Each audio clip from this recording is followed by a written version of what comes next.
Look, this is not just something that happens every now and then. This is something that hasn't happened for thousands of years, and the significance you cannot overstate how significant this is. First of all, President Trump, when he came into office, everybody's wanted to try to get Israeli-Palestinian, Israeli-Arab peace for decades, and nobody's been able to do it. But President Trump understood, if you do the same thing over and over again, don't expect a different outcome. So he had to do something really different. And he's worked what's called the outside-in strategy by going to the bankers of the Middle East. And that's who he started with, the Sunni Arabs, United Arab Emirates, Bahrain, other countries will follow in the weeks ahead.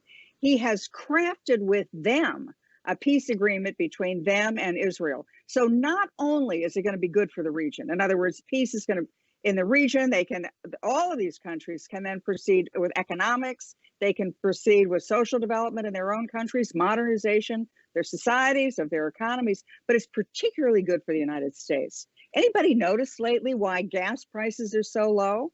Well, part of it is energy independence that President Trump it was his policy from the very beginning. Energy independence drove the price of oil down.